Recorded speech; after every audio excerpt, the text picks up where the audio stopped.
The story opens with Kimberly, a contestant heading into the dense forests of West Virginia to participate in a survival reality show. While driving, she talks on the phone with her manager, who is guiding her through the directions. Eventually, she reaches a crossroads, and her boss instructs her to take the road leading toward an old paper mill. She turns her car in that direction and continues driving. However, the call soon cuts off, and when she checks her phone, she realizes there's no signal at all. Distracted by her phone, she suddenly sees a man appear right in front of her vehicle and accidentally hits him. Horrified, Kimberly rushes out of the car to check on him, praying that he's still alive. The man is barely breathing. As she bends down to help, he suddenly grabs her arm and, in a horrifying moment, bites off her lower lip and starts chewing it. Kimberly screams in agony, struggling desperately to break free. Just then, another mutant emerges, this one known as Three Finger. He seizes Kimberly, forces her upright, and then brutally splits her body in half with an axe. The two mutants casually walk away, each carrying a part of her body. The scene is shockingly gruesome. After this horrifying introduction, we meet retired Colonel Dale Murphy, who serves as the host of the survival reality show taking place in the West Virginia wilderness. The show is titled The Apocalypse, featuring 6 contestants, including Kimberly, though she never makes it to the filming site due to her earlier encounter. A young man named Michelle is directing the show, while his co-producer Mara helps manage the production. Since Kimberly hasn't shown up, Michelle decides to proceed without her and asks Mara to fill in as the 6th contestant. She reluctantly agrees. The team sets up surveillance cameras throughout the forest to keep track of the players, and each contestant also wears a personal camera. With preparations complete, Dale gives the contestants their first challenge, to search the forest for food. He divides them into separate teams and explains the rules before officially starting the game. From the control RV, we see the fixed camera feed showing Neil taking a bathroom break. Suddenly, the three-finger mutant sneaks up behind him and slashes his throat, killing him instantly. Meanwhile, Dale is in the woods setting up the next part of the game. When he returns to his vehicle, he notices that one of the tires has been punctured by an arrow. Without warning, more arrows start flying toward him. Dale quickly dodges and hides behind a tree. The three-finger mutant appears again, hurling an axe at him, which Dale narrowly avoids. He retaliates by throwing a knife that strikes the mutant in the chest, but it seems to have no effect. The mutant licks the blood from his blade, showing no sign of pain. Moments later, another mutant sneaks up from behind and knocks Dale unconscious with a heavy blow.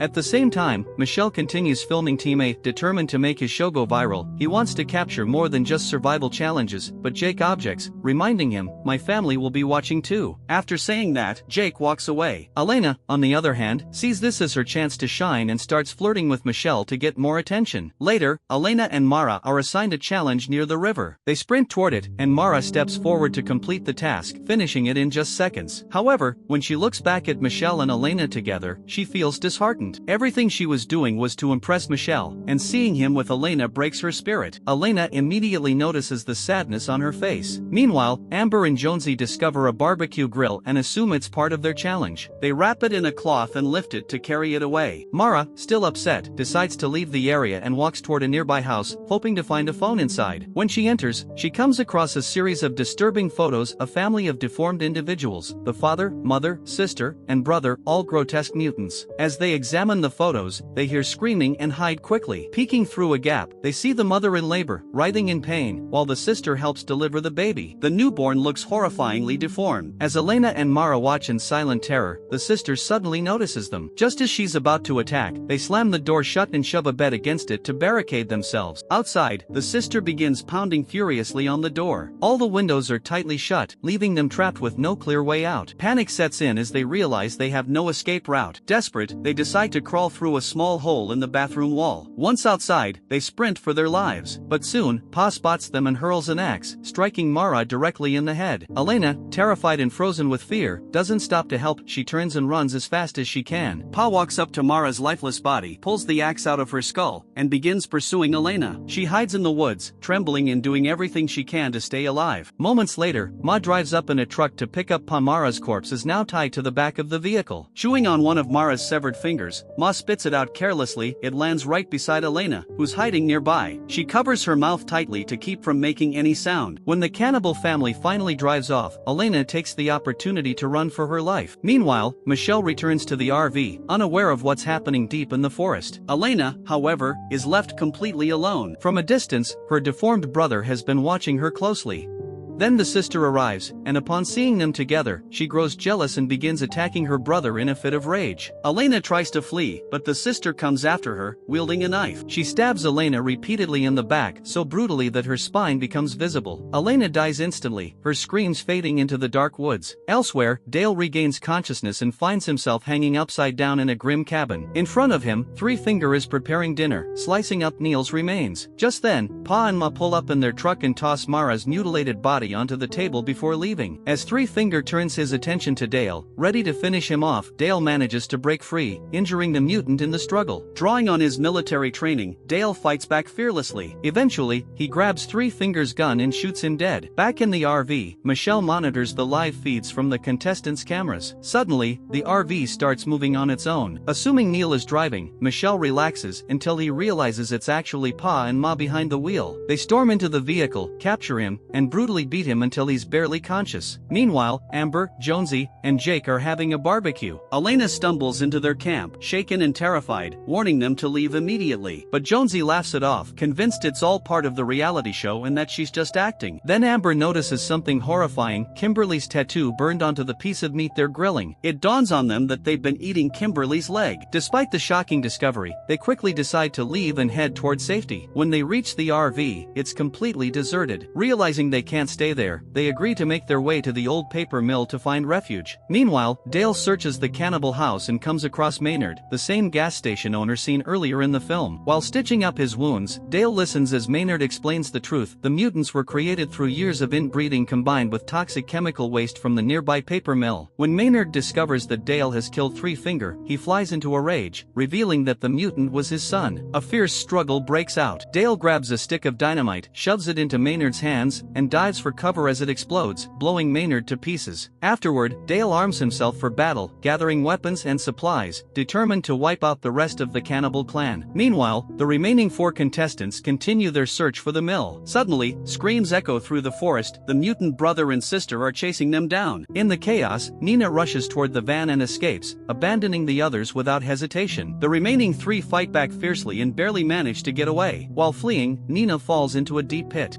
She struggles to climb out but gets stuck, trapped, and helpless. Throughout the ordeal, she had always looked out only for herself, leaving everyone else behind. Despite everything, Jake decides to go back and find Nina. He tells Amber and Jonesy to continue toward the mill and promises to meet them there. Hearing Nina's terrified screams echoing through the forest, he rushes in her direction. Jake manages to find her and pull her to safety, though he dislocates his shoulder in the struggle. Suddenly, the roar of an approaching truck sends them running again until they reach the edge of a steep cliff overlooking a river.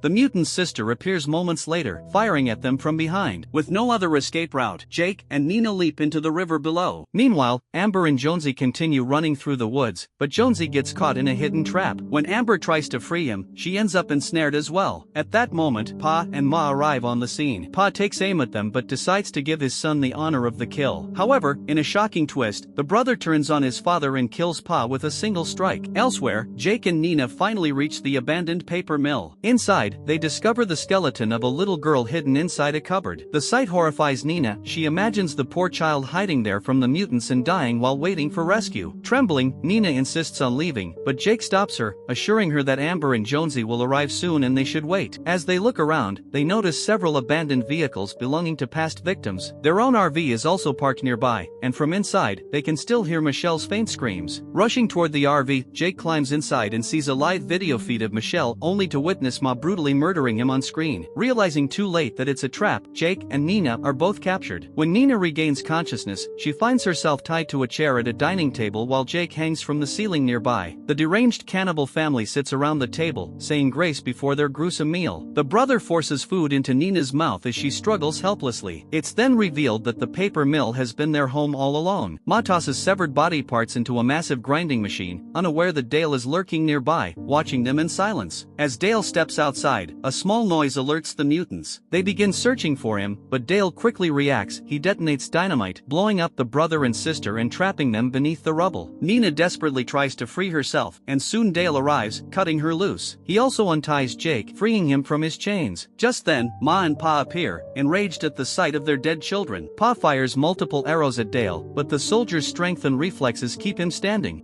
Ma then hurls a sharp metal tool that wraps around Dale's neck, slicing it open. Blood gushes out as Dale collapses, dying instantly. Nina manages to escape from the mill after a fierce struggle, but Jake accidentally stumbles into the room with the grinding machine. Ma and Pa corner him there and do everything they can to shove him into the blades. Hearing Jake's screams, Nina rushes back and attacks Pa, biting into his neck and tearing off a chunk of his flesh. Jake fights back furiously, beating Pa and trying to push him toward the grinder, but in the struggle, he loses one of his hands. Ma quickly drags Pa away, but before they can strike again, Nina pulls a lever. A massive log swings forward, smashing into Ma and Pa and launching them straight into the grinder. Their bodies are shredded into pieces. With the nightmare finally over, Nina and Jake climb into a car and drive away from the mill, leaving the horror behind. In the final scene, however, it's revealed that Three Finger is still alive. He serves one of Mara's severed fingers as a meal to a deformed child, a haunting reminder that the terror isn't truly over. And with that, the movie comes to an end. Let me know your thoughts and also subscribe to this channel for the next part.